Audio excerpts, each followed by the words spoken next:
तो physical properties जो हमने करनी है उसमें सबसे पहले हम कलर की बात करेंगे। कलर में मैंने यही बताया कि जो प्योर अमीन्स होते हैं, प्योर अमीन्स का मतलब क्या होता है कि ऐसे अमीन्स जिसमें प्योर हो। प्योर का मतलब एक तो ये हो गया कि उसके अंदर कोई इम्प्योरिटी नहीं होनी चाहिए, दूसरा कि उसमें फंक्शनल ग्रुप सिर्फ अमीन ही हो, कोई और फंक्शनल ग्रुप ना हो। क्योंकि कई बार किसी दूसरे जो फंक्शनल ग्रुप्स होते हैं, स्पेशली NO2 नाइट्रो ग्रुप, उनका पर्टिकुलर कलर होता है। ज़्यादातर नाइट्रो कंपाउंड्स आप देखेंगे येलोइश कलर में मिल जाते हैं। तो जो प्योर अमीन्स होते हैं दे आर ऑलमोस्ट कलरलेस, लेकिन अगर लंबे समय तक कहाँ रखा जाए, हवा में रखा जाए या स्टोर किया जाए, स्पेशली बात हो रही है एरोमेटिक अमीन्स की। एरोमेटिक्स का एग्जांपल हो गया जब NH2 बेंजीन रिंग से जुड़ा हो या एरोमेटिक रिंग से जुड़ा हो। तो ये जो होते हैं दे डेवलप कलर, क्यों? Because of atmospheric oxidation, they get oxidised to form coloured oxidation product. तो इस वजह से ये होते हैं। देन उसके बाद नेक्स्ट बारी आती है कि हमने ऑर्डर की भी बात करनी है। ये जितने भी अभी चीज़ पढ़ा रही हूँ ना, ये कल को अगर मान लीजिए कोई MCQ का क्वेश्चन आता है, कोई स्टेटमेंट आ जाए कि 3-4 स्टेटमेंट दे रखी हो, तो वहाँ पे पूछा जाए कोई कौन-सी स्टेटमेंट इनकरेक्ट है या करेक्ट है, तो वहाँ पे ये चीज़ें काम आएँगी। ये सारी NCERT में दी हुई हैं। पर फिजिकल प्रॉपर्टीज़ में सबसे ज़्यादा इम्पोर्टेंट अभी मैंने बताया भी था कि बॉइलिंग पॉइंट है एंड सॉल्युबिलिटी।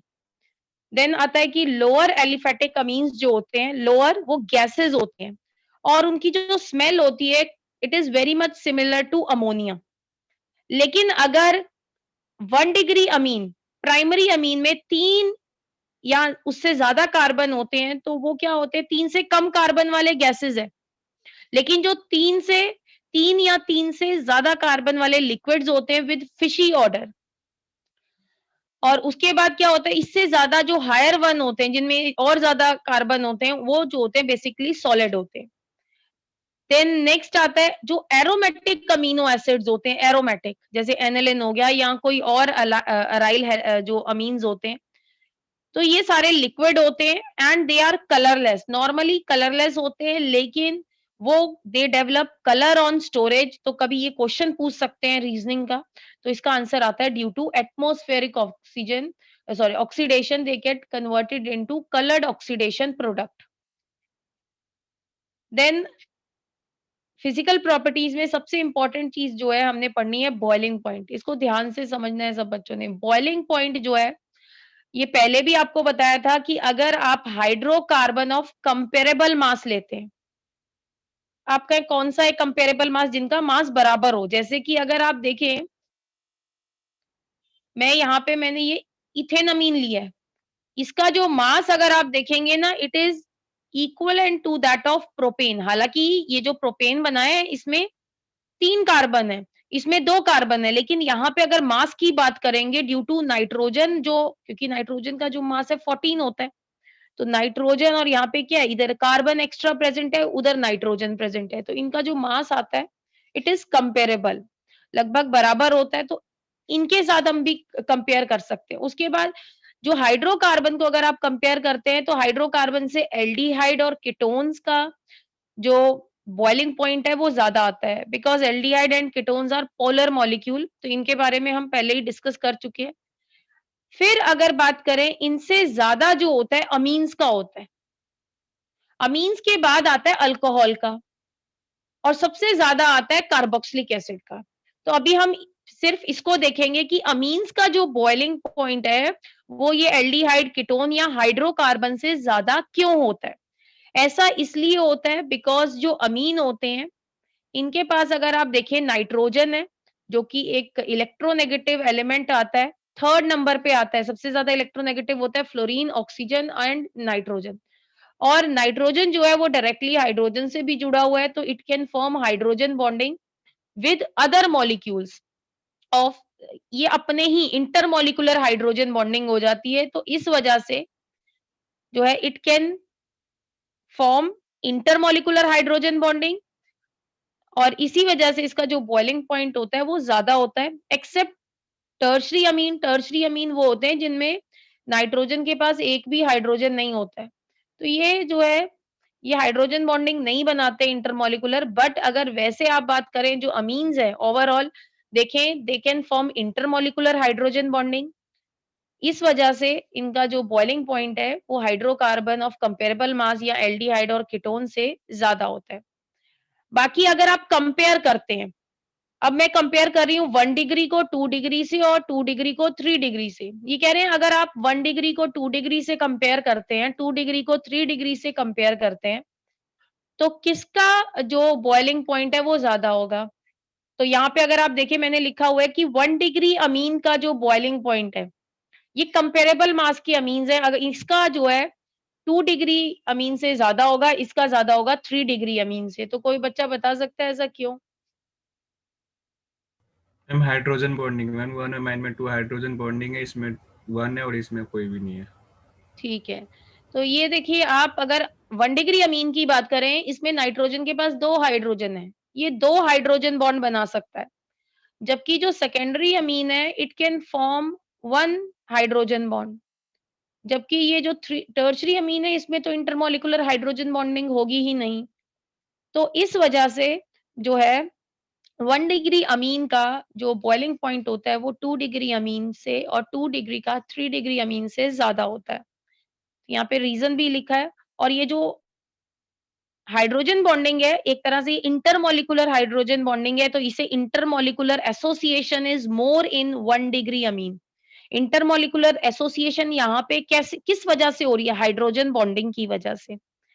तो वही इसमें लिखा हुआ है कि सबसे ज़्यादा जो इंटरमॉलिक्यूलर एसोसिएशन है due to hydrogen bonding, it is more in 1 degree amine क्योंकि यहाँ पे 2 हाइड्रोजन है अवेलेबल फॉर हाइड्रोजन बॉन्डिंग जबकि 2 डिग्री अमीन में only 1 hydrogen is available. In 3 degree amine, it do not have any intermolecular association due to absence of hydrogen atoms, so no hydrogen bonding is there. तो ये तो हमने compare किया 1 degree को 2 degree से और 2 degree amine को 3 degree से।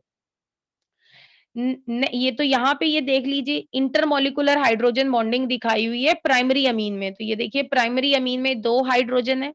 तो 2 जगह से ये हाइड्रोजन बॉन्डिंग के थ्रू एसोसिएटेड है। ये देखिए यहाँ पे भी। तो तो ये आपने डायग्राम जो है वो ड्रॉ नहीं करना है, ना ही ये सोचिए कि इसको याद करना है आपने, ये तो जस्ट मैंने दिखाने के लिए आपको बताया है। देन नेक्स्ट आता है कि अगर आप कंपेयर करें, ये रीजनिंग में भी क्वेश्चन आता है, if you compare alcohol with amines of comparable molecular mass, तो जो अल्कोहल्स होते हैं, अब आप कहेंगे कौन से कंपेरेबल होते हैं? Same number of carbon atom वाले कंपेरेबल होते हैं मास के। क्योंकि इसमें जैसे अल्कोहल में ऑक्सीजन है, इसमें नाइट्रोजन है, तो लगभग इनका मास जो है लगभग बराबर आएगा, सिर्फ 2-3 यूनिट का फ़र्क होगा, ज़्यादा नहीं। तो इनको अगर आप कंपेयर करेंगे तो आप देखेंगे जो अल्कोहल है, इनका बॉइलिंग पॉइंट ज़्यादा होता है। इनका बॉइलिंग पॉइंट ज़्यादा क्यों होता है? ये क्वेश्चन भी आ जाता है। मान लो पेपर में क्वेश्चन आ गया कि जो ब्यूटेन 1 ओल है, इसका जो बॉइलिंग पॉइंट है, वो ब्यूटेन 1 अमीन से ज़्यादा है, क्यों? या तो डायरेक्ट पूछ सकते हैं कि अल्कोहल का जो बॉइलिंग पॉइंट है वो ज़्यादा क्यों है अमीन से या कोई एग्ज़ाम्पल दे दें। जैसे कि ये मैंने लिखा है, ब्यूटेन 1 ओल का बॉइलिंग पॉइंट ब्यूटेन 1 अमीन से ज़्यादा क्यों है? तो इसका रीज़न ये आता है कि जो अल्कोहल होते हैं, इनके अंदर जो हाइड्रोजन बॉन्डिंग होती है, हाइड्रोजन बॉन्डिंग अमीन्स में भी होती है, हाइड्रोजन बॉन्डिंग अल्कोहल में भी होती है। लेकिन इनके अंदर जो हाइड्रोजन बॉन्डिंग होती है, it is stronger than that of amine. अब रीज़न आता है कि भई अल्कोहल में ऐसा क्या होता है कि अल्कोहल की जो हाइड्रोजन बॉन्डिंग है वो स्ट्रॉन्ग होती है। अच्छा अब दोबारा से अगर आप देखें हाइड्रोजन बॉन्डिंग में क्या होता है? हाइड्रोजन बॉन्डिंग वैसे क्यों होती है? क्योंकि देखिए जो ऑक्सीजन होता है, जो मोस्ट इलेक्ट्रोनेगेटिव एटम्स होते हैं, फ्लोरीन, ऑक्सीजन और नाइट्रोजन, ये क्या करते हैं, ये हाइड्रोजन के ये जो बॉन्ड वाले इलेक्ट्रॉन है ना, इसको अपनी तरफ खींच के रखते हैं, जिसकी वजह से they have partial negative charge, while hydrogen has partial positive charge. अब हाइड्रोजन बॉन्डिंग की जो स्ट्रेंथ है, वो इस चीज़ के ऊपर डिपेंड करती है, भई ये कितना ज़्यादा जो बॉन्ड है, वो पोलर है। मतलब कितना पॉजिटिव और नेगेटिव जो है चार्ज है। अब आप अगर इसको कंपेयर करें नाइट्रोजन से, अब आप देखेंगे जो नाइट्रोजन है, वो ज़्यादा इलेक्ट्रोनेगेटिव है ऑक्सीजन से या कम इलेक्ट्रोनेगेटिव है? कम। कम है। तो मतलब हाँ, तो इसका मतलब ये हुआ कि नो जो नाइट्रोजन की जो इलेक्ट्रोनेगेटिविटी है वो ऑक्सीजन से कम है। तो इट मीन्स जो यहाँ पे जो हाइड्रोजन बॉन्ड बनेगा इट विल बी वीकर। तो इस वजह से जो है alcohol has stronger intermolecular hydrogen bonding. तो यहाँ पे मैंने ये लिखा भी हुआ है because electronegativity of nitrogen is lower than that of oxygen, therefore amines form weaker hydrogen bond as compared to alcohol and carboxylic acid। तो इस वजह से जो अमीन्स हैं उनका बॉइलिंग पॉइंट कम आता है बिकॉज इनका जो हाइड्रोजन बॉन्ड है वो वीकर है, बिकॉज पोलैरिटी जो बॉन्ड की है वो इनमें कम है एज कंपेयर टू अल्कोहल। मैं ये नहीं कह रही हूँ कि जो NH बॉन्ड है वो पोलर नहीं है, मैं सिर्फ उसको कंपेयर कर रही हूँ कि भाई अल्कोहल से। जैसे कि अगर हम ये कहें कि 2 बच्चे हैं, एक बच्चे की हाइट जो है वो 6 है और एक की मान लीजिए 6.2 है। अब क्या दोनों क्या वो ड्वार्फ कैटेगरी में आएँगे या लंबों में आएँगे? दोनों ही लंबे हैं, एक की 6.1 है, एक की 6.2 है, लेकिन अगर मैं कंपेयर करूँ कि किसकी हाइट ज़्यादा है, तब 6.2 वाले की आएगी। ऐसे ही अल्कोहल और अमीन्स की भी हम बात कर रहे हैं कि अगर इनको कंपेयर करें, अमीन्स का ज़्यादा है दूसरे फंक्शनल ग्रुप से, हाइड्रोकार्बन से, एल्डिहाइड कीटोन से और अल्काइल हैलाइड से, लेकिन अल्कोहल से कम है, ठीक है? और अल्कोहल से ज़्यादा किसका होता है? कार्बोक्सिलिक एसिड का होता है। कार्बोक्सिलिक एसिड में we have extensive hydrogen bonding. तो ये हमने पहले भी डिस्कस किया था। तो इसमें एग्ज़ाम्पल दिया हुआ है कि ब्यूटेन 1 ओल का जो बॉइलिंग पॉइंट है, वो ब्यूटेन 1 अमीन से ज़्यादा है। तो इसमें आप रीज़न लिखेंगे बिकॉज़ जो है it has stronger butane 1 all has stronger hydrogen bonding due to more electronegativity of oxygen than nitrogen। So next इसमें आता है, ये देखिए आप, इसमें मैंने कंपेयर किया इसको। अगर आप देखें, ये इसमें भी 4 कार्बन है, इसमें भी 4 कार्बन है, इधर भी देखिए 4 कार्बन है, इसमें भी 4 कार्बन है और ये अल्कोहल है। ये ऊपर वाले सारे अमीन है। तो आप देखिए इनका जो मास है वो क्या है? कंपेरेबल है। तो सबसे ज्यादा किसका आएगा बॉइलिंग पॉइंट? अल्कोहल का आएगा। अभी बताया था 390। उसके बाद ये देखिए ये सारे अमीन्स है। ये 1 डिग्री अमीन है, ये हमारा 2 डिग्री है, नहीं सॉरी, हाँ ये हमारा 2 डिग्री अमीन है, ये हमारा जो है, एक मिनट दोबारा से बता रही हूँ, इसे दोबारा देखिएगा, ये देखिए ये प्राइमरी अमीन है ये वाला, ये सेकेंडरी अमीन है, ये टर्शरी अमीन है, इन तीनों में 4-4 कार्बन है। ये जो है ये अल्केन है, इसको ध्यान से देखिए, ये अल्केन है, इसमें कितने कार्बन है? 2, 3, ये इधर 4, 5, 5 कार्बन है, 5।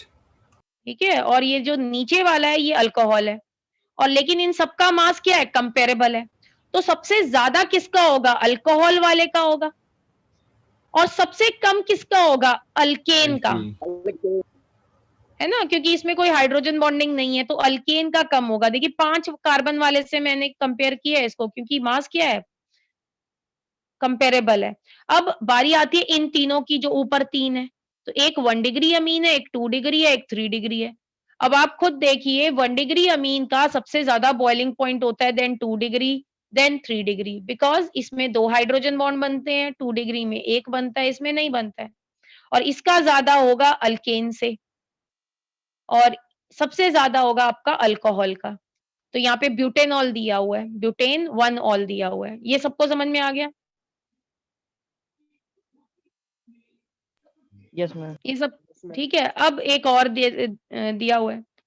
अब ये देखिए, इसमें पहले तो शुरुआत के जो 3 हैं वो देखें आप। दिस इज इथेनामीन, ये आपका प्रोपेन है, ये अल्काइल ग्रुप, ये अल्केन है और ये जो है आपका इथेनॉल है। तो इनका तीनों का मास क्या है? कंपेरेबल है। आपको कोई बच्चा कहे इसमें आप 3 कार्बन क्यों ले रहे हो?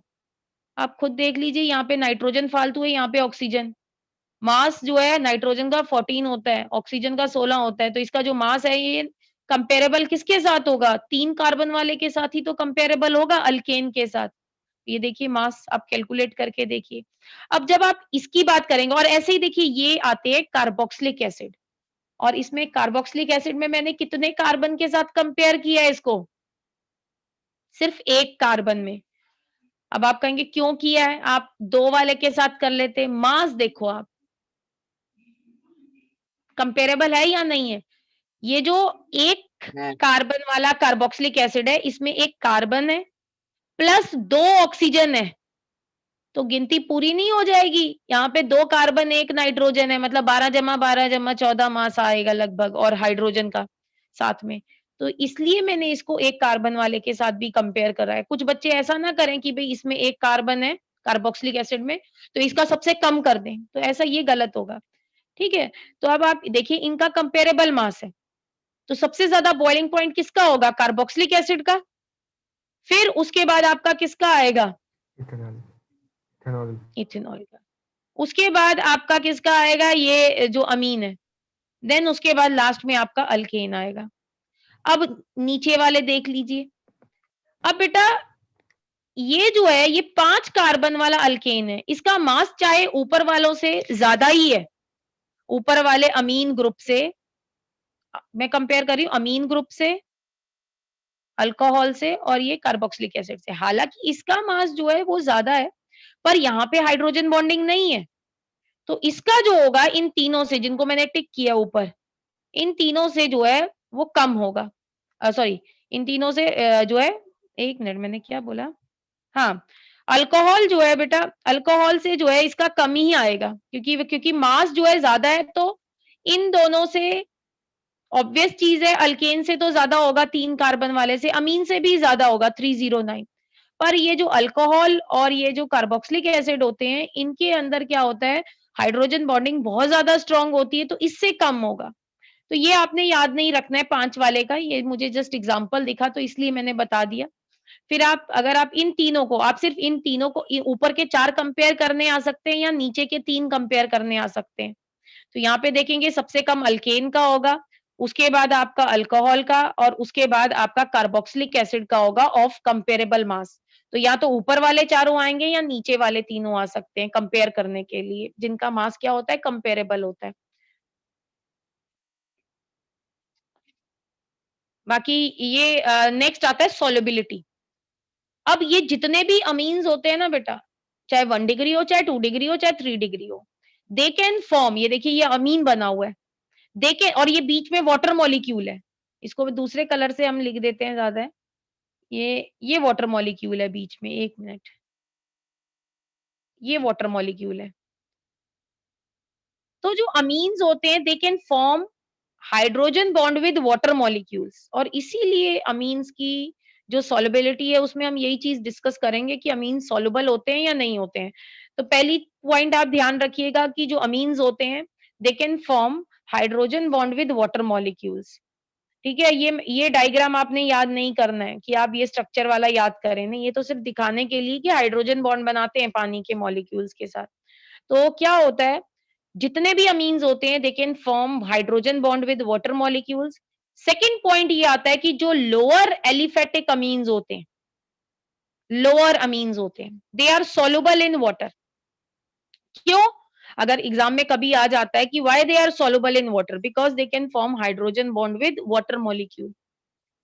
देन जैसे-जैसे नंबर ऑफ कार्बन एटम या जो मास है वो बढ़ेगा, जैसे-जैसे ये जो R चेन है इसका मास इंक्रीज होगा, सॉल्युबिलिटी कम होगी, क्योंकि ये जो R पार्ट जो है, अल्काइल पार्ट जो है, इसका साइज बढ़ेगा, मतलब हाइड्रोफोबिक पार्ट इंक्रीज हो रहा है। तो जो सॉल्युबिलिटी होती है वो घटती जाती है। इवन जो हायर अमीन होते हैं they are almost insoluble in water, वो पानी में नहीं घुलते हैं, जिनमें बहुत ज्यादा कार्बन होते हैं। देन आता है एरोमेटिक अमीन्स, जैसे कि आपका एनिलिन। ये जो है ये पानी में सॉल्युबल नहीं होते हैं। क्यों? क्योंकि इनमें ये जो बड़ा पार्ट होता है, ये जो आपकी बेंजीन रिंग दिख रही है आपको, ये हाइड्रोफोबिक होती है, और ये पानी के साथ इस हाइड्रोफोबिसिटी की वजह से हाइड्रोजन बॉन्ड जो है मुश्किल से बन पाता है। तो इस वजह से due to hydrophobic nature of aryl part, तो large hydrocarbon part which tend to retard the formation of hydrogen bond, and this large hydrocarbon part is hydrophobic in nature, इसलिए जो aromatic amines होते हैं they are insoluble in water। ये सबको समझ में आ गया सॉल्युबिलिटी का? Yes ma'am. ठीक है, बॉइलिंग पॉइंट में जितनी चीजें हमने करी कि 1 डिग्री अमीन का 2 डिग्री से ज्यादा होता है, 2 डिग्री का 3 डिग्री अमीन से ज्यादा होता है। बाकी जो हमने पहले जो जितने भी चैप्टर करे थे उसमें ये किया था कि जैसे-जैसे number of carbon atoms increase करते रहते हैं सेम फंक्शनल ग्रुप में, वैसे-वैसे जो बॉइलिंग पॉइंट है वो भी इंक्रीज करेगा, क्योंकि वैन डर वाल फोर्सेस इंक्रीज करते हैं। तो वो जो बाकी सारी बातें वैसी की वैसी रहेंगी, उसमें कोई चेंज नहीं है। देन बेटा नेक्स्ट हम करेंगे, बड़ा इंपॉर्टेंट है, वो है केमिकल रिएक्शंस ऑफ अमीन। ये लास्ट टॉपिक है इस चैप्टर का, केमिकल रिएक्शन। अब केमिकल रिएक्शन में बड़ी इंपॉर्टेंट चीज लिखी हुई है, जो सबसे पहली चीज लिखी हुई है, लिखा हुआ है कि जो अमीन्स होते हैं दे आर क्वाइट रिएक्टिव, काफी रिएक्टिव होते हैं। क्यों होते हैं? Because of electronegativity difference between nitrogen and hydrogen. जो नाइट्रोजन और हाइड्रोजन में अगर आप देखें तो नाइट्रोजन बहुत ज्यादा इलेक्ट्रोनेगेटिव होता है, तो इस वजह से ये जो बॉन्ड है अगर देखा जाए इट हैज पोलर करेक्टर, तो ये रीजन है कि दे आर क्वाइट रिएक्टिव। और दूसरा रीजन है presence of lone pair on nitrogen. तो दो कारण हो गए, अगर कभी पूछ लिया जाए या कभी एमसीक्यू के क्वेश्चन में आ जाता है, जैसे मैंने आपको बताया कि कुछ स्टेटमेंट दे रखी होती हैं, पूछा जाता है कौन सी करेक्ट है या इसमें से कौन सी इनकरेक्ट है। तो ये स्टेटमेंट सब पता होनी चाहिए कि दे आर क्वाइट रिएक्टिव। दो कारण है, एक तो नाइट्रोजन के ऊपर लोन पेयर होता है, दूसरा कारण ये है कि नाइट्रोजन और ये जो हाइड्रोजन बॉन्ड होता है ये काफी पोलर होता है, because there is electronegativity difference between nitrogen and hydrogen. तो ये एनसीईआरटी में मेंशन है, इसलिए बता रहे हैं। अब देखिए फिर एक और इंपॉर्टेंट चीज कही गई है, ये दोबारा से सुनिएगा, ये कोई रीजनिंग के क्वेश्चन में नहीं आता। जो स्टेटमेंट मैं आपको बता रही हूँ कि 3-4 स्टेटमेंट दे सकते हो, उसमें कुछ इनकरेक्ट स्टेटमेंट पूछी जाए, तो इसलिए ये पॉइंट भी आपको पता होना चाहिए, ये भी एनसीईआरटी में मेंशन है। ये कह रहे हैं कि जो रिएक्शंस होते हैं वो डिपेंड करता है कि जो नाइट्रोजन है वो कितने हाइड्रोजन से जुड़ा हुआ है। वो 1 डिग्री अमीन है या वो 2 डिग्री अमीन है या वो 3 डिग्री अमीन है जिसके पास कोई भी हाइड्रोजन नहीं है इस नाइट्रोजन के पास। तो ये कह रहे हैं जो रिएक्शन है ना वो इस बात पे भी डिपेंड करते हैं कि कितने हाइड्रोजन जुड़े हुए हैं नाइट्रोजन से। तो इसलिए 1 डिग्री अमीन के, 2 डिग्री अमीन के और 3 डिग्री अमीन के जो रिएक्शंस होते हैं डिफर करते हैं। या तो कई बार रेट ऑफ रिएक्शन में फ़र्क होता है, या कई बार ऐसा होता है कि एक रिएक्शन है वो 1 डिग्री तो शो कर रहा है पर 2 डिग्री अमीन शो नहीं कर रहा है या 3 डिग्री शो नहीं कर रहा, उसको हम आगे डिस्कस करेंगे। ये सबको समझ में आया? Yes yes ma'am. ठीक है। अब हमने करना क्या है केमिकल रिएक्शंस में? तो सबसे पहले हम बात करेंगे बेसिक कैरेक्टर ऑफ अमीन्स की। कि जो अमीन्स होते हैं मैंने पहले भी बताया था, they have lone pair, so they can act as Lewis base. तो इस वजह से जो है इनकी हम क्या करेंगे, बेसिक स्ट्रेंथ को डिस्कस करेंगे। भाई अमीन्स जो है कौन से अमीन ज्यादा बेसिक होंगे या नहीं होंगे, तो ये बड़ा इंपॉर्टेंट है। इसमें रीजनिंग भी बहुत ज्यादा आती है इस वाले पार्ट में। देन अल्काइलेशन ऑफ अमीन्स, ये हम ऑलमोस्ट अभी कर चुके हैं लेकिन इसको दोबारा से जल्दी से बता देंगे। देन असाइलेशन, असाइलेशन का मतलब होता है असाइल ग्रुप ऐड करना, COR ग्रुप ऐड करना, इसको हम डिस्कस करेंगे। देन आता है कार्बाइल अमीन रिएक्शन, ये जो रिएक्शन है ये डिस्टिंग्विश रिएक्शन में यूज होगा। देन आता है रिएक्शन विद नाइट्रस एसिड, इसमें एक रीजनिंग आती है छोटी सी, वो डिस्कस करेंगे। देन आता है reaction with aryl sulfonyl chloride, ये जो अराइल सल्फोनाइल क्लोराइड का जो हम रिएक्शन करेंगे, इसके अंदर ये जो अराइल सल्फोनाइल क्लोराइड कंपाउंड है इसको हिंसबर्ग रिएजेंट भी बोल देते हैं। ये रिएक्शन डिस्टिंग्विश करता है 1 डिग्री अमीन को 2 डिग्री से और 2 डिग्री को 1 डिग्री अमीन को 2 डिग्री से, 2 डिग्री अमीन को 3 डिग्री अमीन से। तीनों अलग-अलग रिएक्शन दे तरीके से रिएक्ट करते हैं। देन लास्ट आता है इलेक्ट्रोफिलिक सब्स्टिट्यूशन रिएक्शन, इसमें सिर्फ हम एरोमेटिक अमीन्स की बात करेंगे, क्योंकि सिर्फ एरोमेटिक अमीन्स में ही इलेक्ट्रोफिलिक सब्स्टिट्यूशन होगी। तो ये इसमें भी बड़ी इंपॉर्टेंट रीजनिंग आती है। तो इनमें 2 बड़े इंपॉर्टेंट है, मतलब ये जो मैंने ये 2 जो टिक करे हैं ना, ये तो डिस्टिंग्विश बिटवीन में आ जाते हैं। एक छोटी-सी रीजनिंग ये नाइट्रस एसिड में है। लेकिन ये जो बेसिक कैरेक्टर है, एक तो ये भी लेंथी टॉपिक है और ये इलेक्ट्रोफिलिक सब्स्टिट्यूशन रिएक्शन, ये बहुत ज़्यादा इंपॉर्टेंट है। इसमें रीजनिंग आती है, बहुत ज़्यादा रीजनिंग आती है और इसमें कन्वर्जन भी आती है बहुत ज़्यादा। तो सबसे पहले हम डिस्कस करेंगे बेसिक कैरेक्टर ऑफ अमीन। पहले इतना समझ में आ गया कि हम करने क्या वाले हैं और क्या चीज इंपॉर्टेंट है इसमें। Yes ma'am. Yes ma'am. Electrophilic substitution. अब हाँ, अब आता है बेसिक कैरेक्टर। सबसे बारे में बात करेंगे, अरेंज करेंगे कि कौन से अमीन जो हैं, क्योंकि हमने पता 3 तरह के अमीन है, 1 डिग्री, 2 डिग्री, 3 डिग्री। इसके अलावा अमीन एलिफेटिक भी हो सकते हैं और एरोमेटिक भी हो सकते हैं। तो ये सब चीजें कंपेयर करेंगे, उनकी एसिडिटी सॉरी उनकी जो है बेसिक स्ट्रेंथ कंपेयर करेंगे। तो सबसे इंपॉर्टेंट चीज आती है कि दे आर लुईस बेसिस।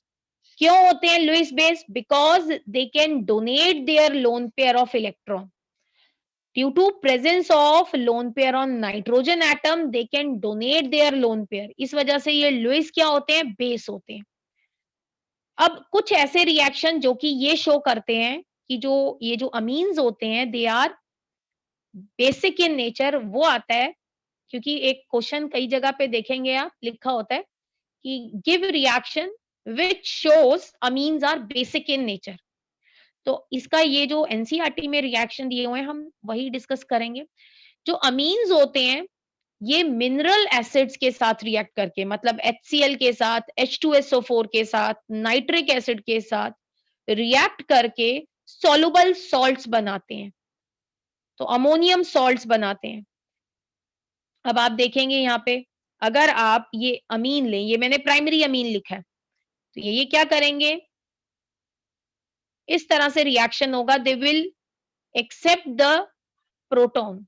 ये इनकी क्या हो जाएगी? प्रोटोनेशन हो जाएगी। तो यहाँ पे अगर आप देखें तो ये क्या किया इसने, एक प्रोटॉन ले लिया, इसको बोलते हैं प्रोटोनेशन होना।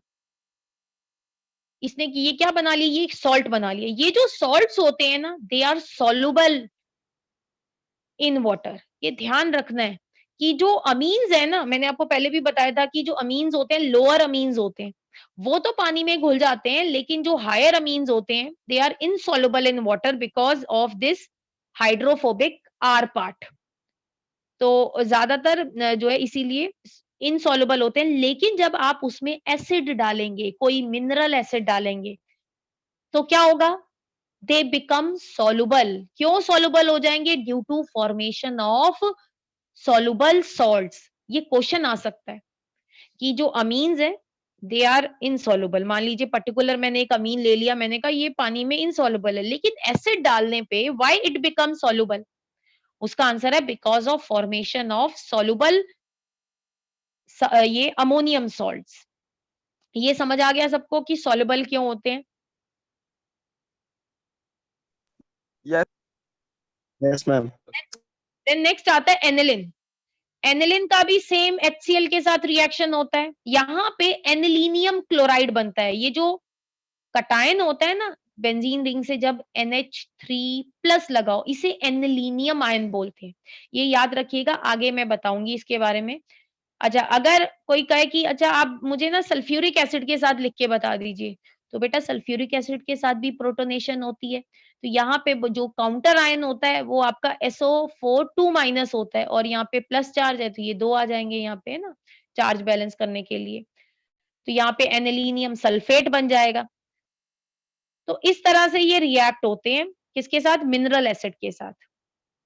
अब यहाँ पे एक इंपॉर्टेंट चीज मैंने जो अभी बताया कि अमोनियम सॉल्ट्स, या जिनको अमीन सॉल्ट बोले, अमोनियम तो ये हो गया ना आयन NH4+, और ये क्या होते हैं? RNH3+। अगर 1 डिग्री अमीन है, 2 डिग्री अमीन होगा तो ये होगा R2NH2+, इस तरह से। तो ये जो अमीन सॉल्ट होते हैं या अमोनियम सॉल्ट बोल दें, they are ionic in nature. आयनिक होने के कारण they are quite soluble in water, लेकिन ये ऑर्गेनिक सॉल्वेंट में सॉल्युबल नहीं, इनसॉल्युबल होते हैं। अब आप कहेंगे ये एक ही चीज को बार बार क्यों बता रहे हैं? अभी आप वेट करें, आपको खुद समझ आ जाएगा। फिर बड़ी इंपॉर्टेंट चीज आती है, ये मैंने पीछे भी मैं बताने लगी थी, लेकिन मैं रुक गई थी बताते-बताते, जब हमने अमोनोलिसिस किया था, थोड़ा-सा बताया था।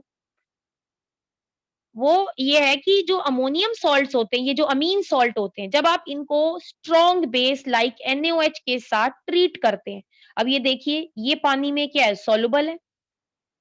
लेकिन जब आप इसमें NaOH डालोगे, ये दोबारा से क्या बन जाएंगे, अपने पेरेंट अमीन में कन्वर्ट हो जाएंगे। अगर इनके पेरेंट अमीन पानी में इनसॉल्युबल होंगे, तो ये अब सॉल्युबल से किस में कन्वर्ट हो जाएंगे, इनसॉल्युबल कंपाउंड में कन्वर्ट हो जाएंगे।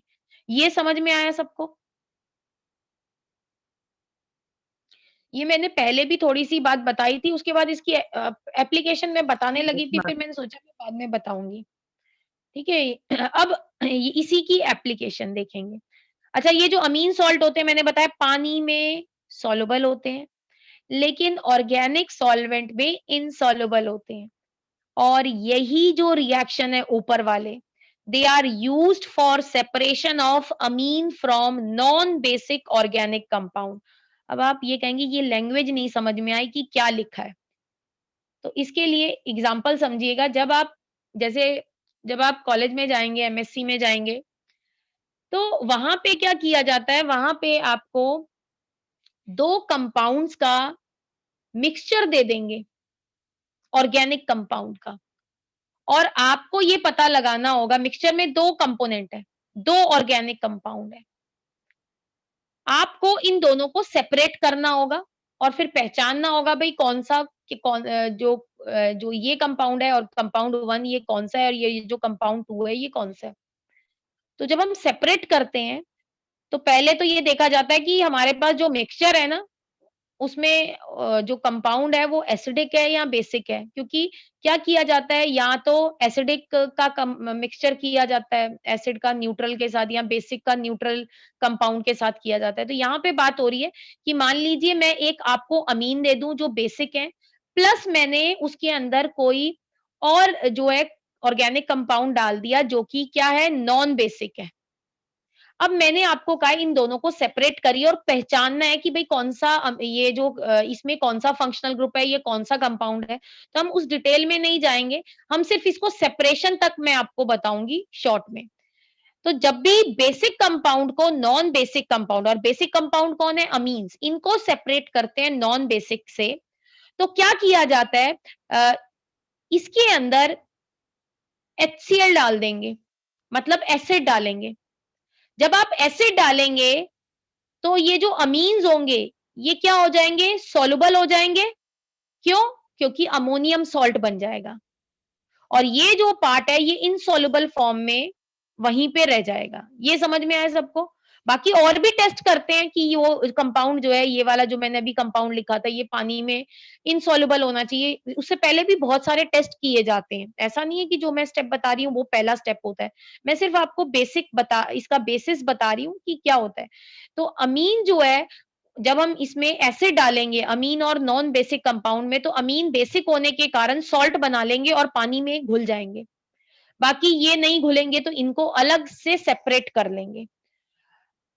अब क्या होगा, अगर ये नहीं घुलते, मतलब ये मैं पूरा प्रोसीजर नहीं बता सकती हूँ, क्या पता मैं बीच में कोई चीज पॉइंट मिस कर दूं, लेकिन मैं आपको मेन चीज बता रही हूँ। तो अमीन्स ये सॉल्ट बना लेंगे जो कि पानी में घुल जाते हैं। अब ये सॉल्ट जो है, ये पानी में घुले हुए हैं, लेकिन मुझे तो अमीन चाहिए था, ये तो सॉल्ट बन गया। अब क्या करूंगी, ये जो सॉल्ट है, जब इसको सेपरेट कर लिया जाएगा सॉल्युबल सॉल्ट को, तो इसमें अगले स्टेप में NaOH डाला जाएगा। जैसे ही आप NaOH डालेंगे, पेरेंट अमीन जो है वो प्रेसिपिटेट हो जाएगा और आप इसको अलग कर लेंगे। नॉन बेसिक कंपाउंड तो आपने पहले ही अलग कर लिया, ठीक है। तो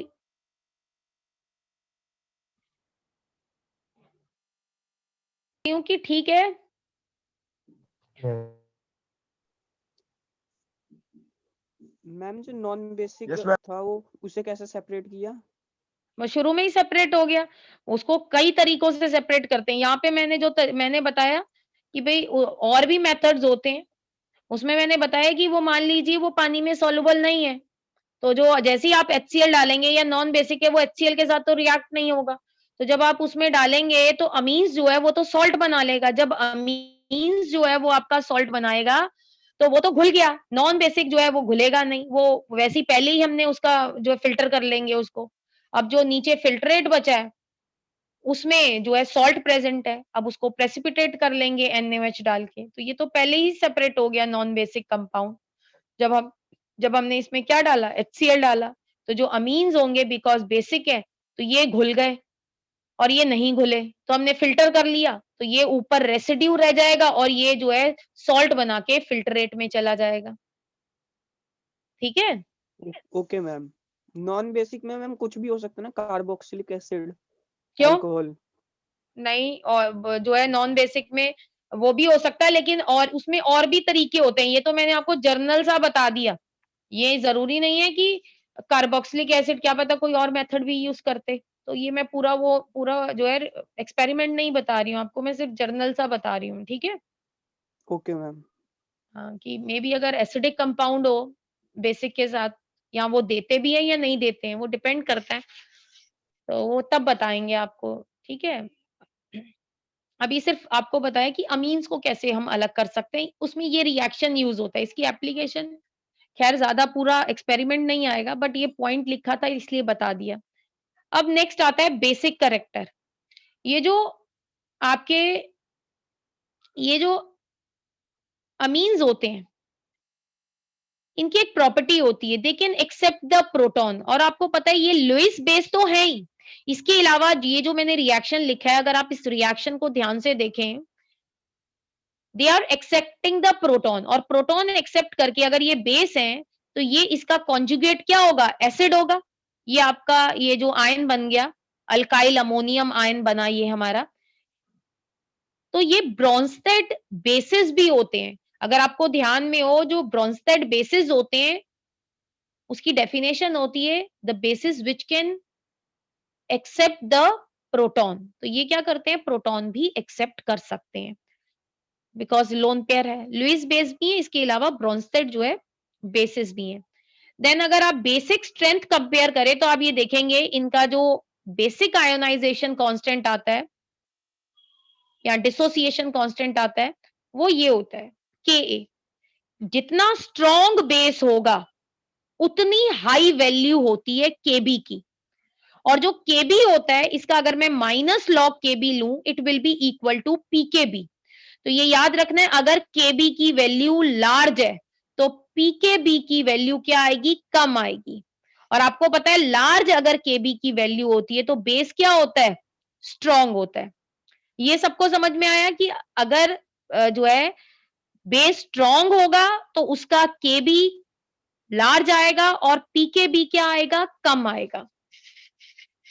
क्योंकि ये चीज इसलिए बता रही हूँ क्योंकि कभी कभी पेपर में ये आ जाएगा, आपको इसको अरेंज करना है as per their basic strength, या क्वेश्चन आ सकता है as per there Pkb value. तो ये चीज याद रखनी है, जो स्ट्रॉन्ग बेस होगा उसका Pkb कम आने वाला है। ये सबको समझ में आ गया? Yes ma'am. अब बाकी जो है कि जो कंपेरेबिलिटी हम करेंगे एलिफेटिक अमीन्स की और एरोमेटिक अमीन की बेसिक स्ट्रेंथ की, वो हम नेक्स्ट क्लास में करेंगे।